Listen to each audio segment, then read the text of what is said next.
रात के 2 बजे का वक्त था। मेरे शौहर मेरे बराबर में गहरी नींद सो रहे थे और साथ ही हमारा 5 साला बेटा भी। बाहर बहुत तेज बारिश हो रही थी। आज मौसम बहुत खराब था। तूफानी बारिश हो रही थी। मेरे शौहर और बेटा दोनों गहरी नींद में थे।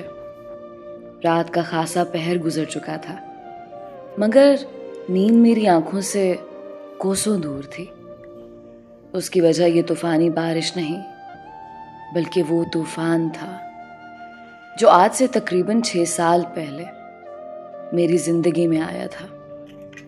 मैं लेटे लेटे उस जगह जा पहुंची जहां से वक्त सालों पहले गुजर कर जा चुका था, यानी कि जब मैं 22 साल की हुई थी। मेरा नाम हिबा है। जिंदगी बहुत हसीन थी। गम क्या होता नहीं जानती थी। वालिद साहब गवर्नमेंट टीचर थे। हम 2 ही बहनें थीं। आपस में बहुत मोहब्बत थी हमें।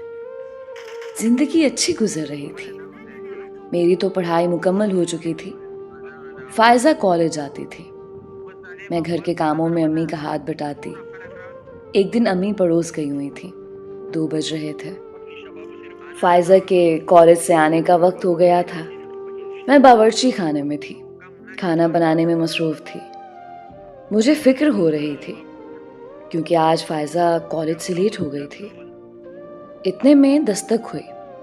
मैंने दरवाज़ा खोला तो सामने एक निहायत ही खुश शक्ल नौजवान खड़ा था। उसने चश्मा उतारा। उसकी आंखें काली थीं।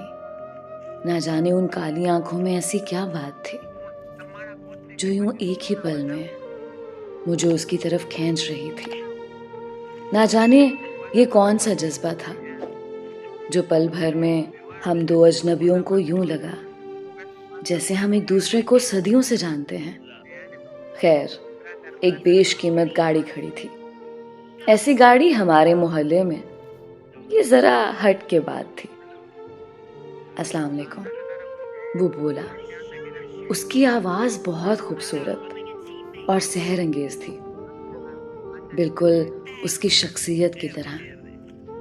उसके बोलने पर मैं जैसे होश में आ गई और अगले ही पल मुझे खुद पर गुस्सा आने लगा। ये मैं हूं? यकीन ना हुआ। एक गैर मर्द की तरफ खुद को मायल होता देख मुझे खुद पर शर्मिंदगी हुई। दरअसल कॉलेज से निकलते हुए फायजा का पैर फिसल गया था और गिरने की वजह से उसकी टांग में चोट आ गई थी। ऐसे में उन साहब ने उसकी मदद की और उसको घर तक पहुंचाया। मैं उनकी बेहद मशकूर हुई। अंदर बुलाना मुनासिब ना लगा मुझे क्योंकि अम्मी भी घर पर ना थी, मगर फायजा नादान उसको जोर देकर अंदर ले ही आई। मगर मैं जाकर उसी वक्त अम्मी को बुला लाई थी। अम्मी उनकी बहुत मशकूर हुई।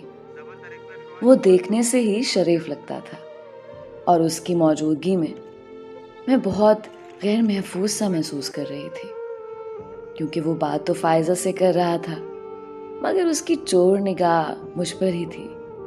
जैसे मैं उसकी तरफ देखती तो वो शर्म से सुर्ख हो जाता और नजर झुका लेता। शायद ये सब उसके भी बस में ना रहा था।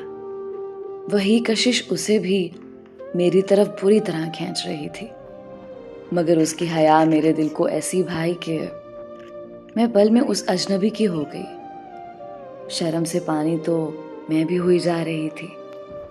बेटा, तुम्हारे वालिद का नाम क्या है? अम्मी ने बगौर उनके चेहरे को देखते हुए सवाल किया था। जी शहाब अली। मगर क्यों आंटी? उनके जवाब पर अम्मी का चेहरा एकदम खुशी से खिल उठा। सादिया के बेटे हो? जी, मगर? अरे बेटा, जब तुम लोग बहुत छोटे थे तब हमारे पड़ोसी हुआ करते थे। इनके अब्बू से तुम्हारे वालिद की अच्छी दोस्ती थी। ये तो बहुत अच्छी बात है, वो खुशी से बोले, जैसे मुझ तक पहुंचने के लिए उसके रास्ते हमवार हो गए हों। कुछ ही पल वो बैठे थे, फिर चल दिए। वो रात मेरे 22 सालों की तमाम तर रातों से अलग थी। महकती हुई जिंदगी को नए मोड़ पर ले जाने वाले दिल में बहुत हलचल थी, मगर मैं उस हलचल को नज़रअंदाज करना चाहती थी, जो मैं चाह कर भी नहीं कर सकी। कुछ ही दिन में वो मेरे दिल पर राज करने लगे। उनकी आंख में छुपी हया, उनका अंदाज़े गुफ्तगू, उनका इखलाक, मैं तो बस उन्हीं की होकर रह गई। यही हाल उनका भी था। उनके और मेरे वालिद पुराने जानने वाले निकले। शायद ये किस्मत थी जो हम दोनों को मिलाने के सबब पैदा कर रही थी। बता नहीं सकती, अब्बू ने उनका खाना किया था जब वो और उनकी बहन भी आई थी। मुस्कान तो उनके लबों पर से जा ही नहीं रही थी। खाने वगैरह से फारिग होने के बाद मैं बर्तन समेटकर चाय तैयार कर रही थी कि मुझे अचानक उनके वजूद की खुशबू महसूस हुई। एक गिलास पानी मिलेगा? मैं उनको यहाँ देख सटपटा सी गई। जी जी। पानी पीने के बाद वो गोया हुए, हिबा, मुझे आप बहुत पसंद हैं। जब से आपको देखा है आप ही का हो गया हूँ। ये मेरी तरफ से एक हकीर सा तोहफा है। अगर आप भी मुझे पसंद करती हैं तो इसको पहनकर बाहर आ जाए। अगर नहीं पहनी तो भी मैं आपकी मर्जी समझ जाऊंगा। ये बोलकर वो एक अंगूठी वहां रख कर चले गए। मेरा दिल धक धक कर रहा था, मगर फिर मैंने वही किया जो दिल ने मुझसे करवाया। मैंने शाहजेब की मोहब्बत की ये निशानी अपने वजूद का हिस्सा बना डाली और चाय लेकर मेहमानों के पास चल दी। शाहजेब बहुत बेचैन लग रहे थे, मगर जैसे ही मेरी उंगलियों में अपनी मोहब्बत का इकरार देखा तो खुशी से झूम गए। पहली बार उन्होंने नजर भरकर मेरे चेहरे की तरफ देखा। उनकी नजर से मैं पानी पानी हो गई। एक खामोश मुस्कान दोनों के लबों पर थी। उन दिनों कितनी खुश थी, यूं लगता जैसे हवाओं में हूं। फिर अंकल ने हमें एक रात खाने पर बुलाया। मैंने जी भर कर सिंगार किया था। उस दिन जब हम उनके घर पहुंचे, मेरी नज़र मुसलसल शाहजेब को तलाश कर रही थी, मगर वो ना दिखे। अचानक ही मैं एक मजबूत नौजवान से टकराई। खुद को संभाल न सकी। गिरते गिरते उन्हीं ने ही संभाला। गलती भी अपनी थी, मगर एक गैर का हाथ मेरी कमर को छुआ था। मुझे गुस्सा आने लगा तो अच्छी खासी सुना दी। गिरते गिरते उन्हीं ने ही संभाला। गलती भी अपनी थी, मगर एक गैर का हाथ मेरी कमर को छुआ था। मुझे गुस्सा आने लगा तो अच्छी खासी सुना दी। उनको काफी देर सुनाने के बाद भी उनके चेहरे पर मुस्कुराहट थी और वो हाथ बांधे ताबेदारी के साथ मेरी डांट सुन रहे थे। मुझे शर्मिंदगी सी हुई। मैं वहां से चल दी। वो बहुत वजीह था। बड़ी बड़ी आंखें, उनमें शोखी थी, मगर मुझे वो शोखी बिल्कुल ना भाई थी। खैर, उसके बाद वो मुझे ना दिखा। शाहजेब उस दिन काम के सिलसिले में बाहर थे। मैं उदास सी हो गई थी। कुछ अरसे के बाद एक दिन शाहजेब की अम्मी और बहन आई थी। उसी रात अम्मी ने मुझसे बात की कि शहाब अंकल और उनकी बीवी तुमको अपनी बहू बनाना चाहते हैं। हमें तो पसंद है लड़का, तुम्हें कोई एतराज तो नहीं? मुझे भला क्या एतराज हो सकता था? मैं तो खुशी से खिल उठी। जैसा आप मुनासिब समझें अम्मी, ये बोलती मैं वहां से चल दी। आज वो लोग रस्म करने आए थे। शाहजेब भी साथ थे। वक्त रस्म हुआ। मेरे चेहरे पर हया दमकने लगी। शाहजेब की वालिदा ने मुझे अंगूठी डाली, जिसकी वजह से मेरे हाथ से वो अंगूठी उतार ली गई, जिसको मैंने पहले ही उस उंगली में पहन रखा था। ये शाहजेब ही की मोहब्बत की निशानी थी। मैं समझ ना सकी थी कि उस अंगूठी के उतरते वक्त मुझे इस कदर तड़प सी क्यों महसूस हुई थी। खैर, मुझे अंगूठी डाल दी गई। मैंने शाहजेब के चेहरे की तरफ देखा, मगर वो बेतासुर खड़े रहे। अगले ही पल मुझ पर कयामत बर्पा हो गई जब मेरी सास ने कहा कि आज से तुम मेरे बेटे जुहेब की अमानत हो। दरअसल जिस लड़के से मैं उस दिन टकराई थी वो उनका दूसरा बेटा शाहजेब का छोटा भाई जुहेब था। उसने मुझे पहली बार देखकर ही पसंद कर लिया था। पसंद क्या, उसने मुझसे इश्क किया था और फिर उसी के कहने पर यह रस्म की गई। शाहजेब भाई की मोहब्बत में चुप रहे। मैं टूट गई, समझ ना आया क्या करूं। शाहजेब ने आंख के इशारे से चुप रहने को कहा तो मैं समझ गई कि अब इनकार का भी कोई फायदा ना होगा। अगर मैं अपनी मोहब्बत और हक की खातिर अभी खड़ी भी हो जाऊं तो वो महबूब ही मुझे अपनाने से इनकार कर देगा। पल में खुशियां बर्बाद हो गई। मैं बेजान मूरत बन गई। मेरी जुहेब से मंगनी के बाद शाहजेब कभी हमारे घर ना आए। जुहेब की कज़न की शादी थी, हम लोग भी मदऊ थे। घर में काफ़ी गहमा गहमी थी। मैं उनके लॉन में गुमसुम बैठी थी। ठंड बहुत थी मगर मुझे उसकी परवाह न थी। अचानक मुझ पर किसी ने पीछे से गर्म जैकेट डाल दी।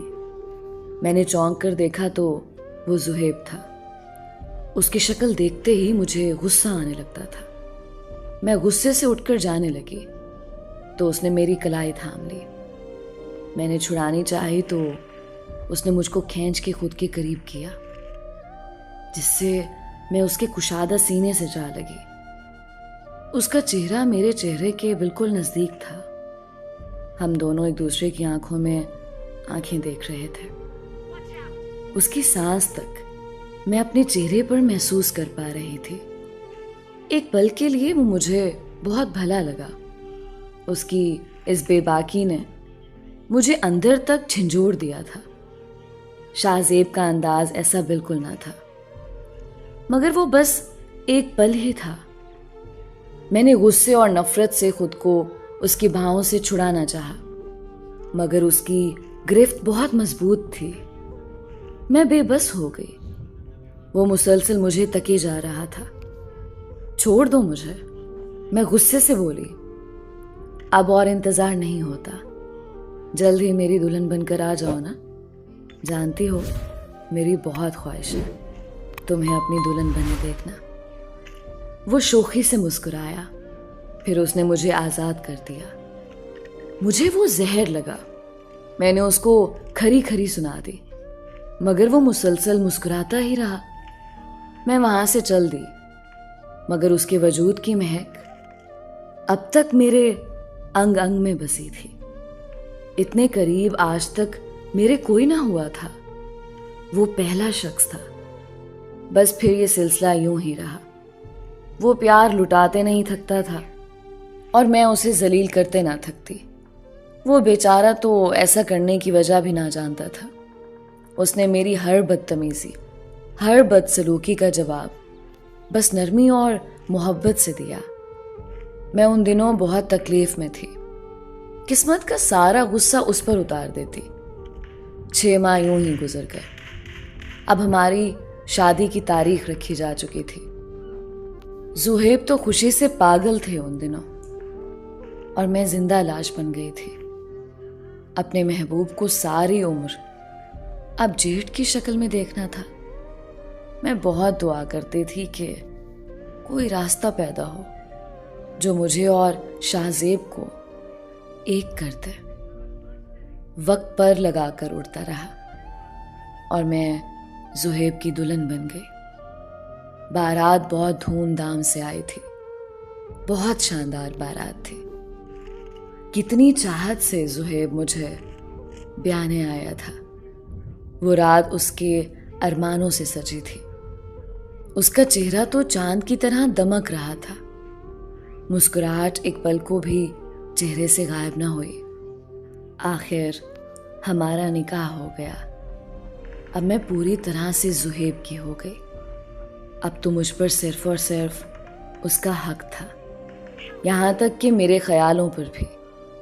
अपनी बेबसी पर मैं खून के आंसू रो रही थी। वक्त रुखसत आ गया। मैंने इरादा कर लिया, मैं अब भी शाहजेब की जगह किसी को ना दूंगी। मुझे उस पल ज़ुहैब के वजूद से नफ़रत महसूस होने लगी। उम्र भर मैंने उसको इस नफ़रत की आग में जलाने का फैसला कर लिया। मैं उरूसी लिबास पहने, घूंघट ओढ़े ज़ुहैब की सेज पर बैठी थी। कुछ ही देर में दरवाज़ा खुला और मेरी सास, ज़ुहैब की फूफो बुखलाई हुई सी, कमरे में दाखिल हुई। सुनो बेटा, ज़ुहैब की कार का एक्सीडेंट हो गया है। वो बहुत ज़ख्मी है, मगर वो हॉस्पिटल ना जाने की जिद बच्चों की तरह कर रहा है। हमने पूरी कोशिश की, मगर वो बिल्कुल ना बोलता है। जैसा सब कुछ चल रहा था वैसा ही होना चाहिए। तो बेटा, तुम बहुत ध्यान रखना और बस किसी तरह से उसको हॉस्पिटल के लिए तैयार कर लो। फिलहाल तो हमने उसकी बात रख ली है और होश में है। खतरे की कोई बात नहीं, परेशान ना होना बच्चे, ठीक है ना? ये बोलकर वो चली गई, मगर मैंने जितना सुना मुझ पर बिजली गिरा गई। कुछ देर बाद कमरे का दरवाज़ा एक बार फिर खुला। ज़ुहैब अंदर दाखिल हुए थे। उनका बदन जगह जगह से जख्मी था और खून रिस रहा था। नीली शेरवानी खून खून हो गई थी। चोटें मामूली ना थीं। मैं बहुत परेशान हुई, मगर जाहिर ना किया और बेरुखी से बैठी रही। वो बेड पर करीब आकर बैठ गए। तकलीफ से चेहरा सुर्ख हो रहा था। उनकी 2 पसलियां भी टूटी हुई थी, मगर मैं इस बात से बेखबर थी। मैं बहुत परेशान हुई, मगर जाहिर ना किया और बेरुखी से बैठी रही। वो बेड पर करीब आकर बैठ गए। तकलीफ से चेहरा सुर्ख हो रहा था। उनकी 2 पसलियां भी टूटी हुई थी, मगर मैं इस बात से बेखबर थी। हमारी बेगम से सब्र नहीं हुआ क्या? घूंघट खुद ही उठा लिया। वो हंसपे आदत गहरी मुस्कुराहट के साथ बोले, मैं आपकी बेगम नहीं हूं, ये बात ज़हन नशीं कर ले। मैं गुस्से से बोली। वो हमेशा की तरह हंस दिए थे। अच्छा, निकाह किया है तुमसे मैंने बेगम? वो बगौर मेरे चेहरे का जायजा लेते हुए मुझे सताने के अंदाज से बोले। मैंने उनकी तरफ जब नज़र उठाकर देखा तो महसूस हुआ वो खासी तकलीफ में थे। आप आराम करें, ज़्यादा बात करना आपके लिए ठीक नहीं है। इस वक्त लेट जाएं ज़ुहैब। मैंने ज़िंदगी में पहली बार उनसे नरमी से बात की थी, जिस पर वो मुझे हैरत और खुशी के मिले जुले जज्बात से देखने लगे और फिर मुस्कुराकर बेड के ताज से टेक लगाकर बैठ गए। उन्होंने तकलीफ से आंखें भींची हुई थी, मगर मेरे मोहब्बत भरे रवैये की उनके चेहरे पर चमक भी जरूर थी। मैंने उठकर उनका तकिया दुरुस्त किया और उनको ठीक से बिठाया। आज मुझे एहसास हो रहा था वो मुझसे किस शिद्दत की मोहब्बत करते हैं। मेरा दिल एकदम ही नरम पड़ गया, या फिर ये निकाह की ताकत थी शायद। मैं खामोश बैठी रही। वो काफी देर मेरी खूबसूरती की तारीफ करते रहे, फिर मुझसे अपनी मोहब्बत का इजहार किया। मेरे चेहरे पर आई एक लट को उन्होंने बहुत प्यार से मेरे चेहरे पर से हटाया। मेरी नजर अचानक बेडशीट पर पड़ी तो वो खून से भरी हुई थी। ज़ुहैब, आप क्या बचपना कर रहे हैं? आपको हॉस्पिटल जाना चाहिए अभी के अभी। मैं गुस्से से बोली। वो बस बैठे मुझे देखकर मुस्कुराते रहे। एक बार सीने से नहीं लगोगी? उन्होंने बाजू फैलाया। वही पल था जब हर मोहब्बत मान पड़ गई और निकाह का तकद्दुस मजबूत साबित हुआ। एक ही पल में दिल उस मेहरबान को जीवन साथी मानने पर तस्लीम हो गया। यूं लगा मेरी मोहब्बत पर सिर्फ मेरे शौहर का हक है, किसी गैर का ख्याल एक गुनाह के अलावा और कुछ नहीं। उस पल मैंने अपना माजी भुलाकर सच्चे दिल से खुद को हमेशा हमेशा के लिए ज़ुहैब के सपुर्द कर दिया था और रोते हुए उनके सीने से लग गई। बिल्कुल पागल हैं आप ज़ुहैब, छोटे बच्चों की तरह। मैं कहीं भाग जाती क्या, जो यूं इस हालत में भी आप। उन्होंने मेरे होंठों पर उंगली रख दी। तुम नहीं जानते मेरी जान, ये पल मेरे लिए क्या अहमियत रखते हैं। इस वक्त के लिए मैंने कितना इंतज़ार किया है। याद है ना, मैंने तुमसे कहा था कि मेरी ख्वाहिश है तुम्हें अपनी दुल्हन बने बैठे देखना। तो कैसे जाने देता है इन पलों को। ये बोलते हुए उनकी आंखें नम हो गई थी। काश तुम मेरी होती हिबा। पहली बार मैंने ज़ुहैब की आंखों में आंसू और मायूसी देखी थी। मैं कहना चाहती थी कि मैं आप ही की हूं, मगर कह ना सकी। उन्होंने मुझे एक चेन मुंह दिखाई पहनाई, फिर मेरा हाथ अपने हाथ में लिए आंखें बंद करके सुकून से लेट गए। ज़ुहैब, ज्यादा बातें ना करें, आप आराम करें, मैं बोली, मगर दूसरी तरफ से कोई जवाब न मिला। ज़ुहैब, मैंने जोर से बुलाया। जवाब ना पाकर मेरे हाथ पैर फूलने लगे। ज़ुहैब, अब मैंने उनको पूरी तरह झिंझोड़ दिया तो उनकी गर्दन एक तरफ को ढलक गई। मुझ पर कयामत टूट गई। मैं चीख उठी। मेरी चीख सुनकर वहां घर वाले भी आ गए और बस फिर कुछ ही देर में घर में कोहराम मच गया। नहीं, मैं बेख्तियार ज़ुहैब के सीने से लिपट गई, मगर आज उन्होंने हस्बे आदत शरारत के साथ मुझे अपने बाजुओं की गिरफ्त में नहीं लिया। मेरे कानों में अपने ही अल्फाज गूंजने लगे, मैं आपकी बेगम नहीं हूं। और कुदरत ने मुझे मेरे कहे अल्फाज की ऐसी सजा दी कि बस कुछ ही देर में वाकई अब मैं ज़ुहैब की बेगम से उनकी बेवा हो गई थी। ज़ुहैब के चले जाने के बाद घर वालों ने शाहज़ेब और मेरी शादी कर दी, वही जिस शादी के मैं ख्वाब देखती थी। उसी से शादी के लिए मेरा दिल बिल्कुल तैयार ना था। खुद को ज़ुहैब की अमानत समझती थी। उनके चले जाने के बाद उनकी बातों से मोहब्बत की मैंने, जो वो हमेशा मुझे कहा करते थे। मैं बार बार बेहोश हो जाती थी। हालत बहुत खराब हो गई थी। यूं लगता जैसे ज़ुहैब अभी आ जाएंगे। दिल उनकी मौत को तस्लीम करने को तैयार ही ना था। मैं खुद को अब हमेशा ज़ुहैब ही की अमानत बनाकर रखना चाहती थी, मगर घर वालों के जोर देने पर मेरी शाहज़ेब की शादी हो ही गई। मुझे शाहज़ेब ने अपनी मोहब्बत के सहारे नई जिंदगी दी, वरना मैं तो ज़ुहैब के साथ ही चली जाती। हाँ, मैंने चाहा था कि कोई ऐसा रास्ता बने कि मैं और शाहज़ेब एक हो जाएं, मगर वो दुआ इस सूरत पूरी होगी ये मैंने ना सोचा था। मुझे शक था कि जैसे उनकी मौत की जिम्मेदार मैं ही हूं, मगर फिर एक दिन वो शक यकीन में बदल गया जब हमारे ड्राइवर से उस रात के बारे में मेरी तफसीली बात हुई।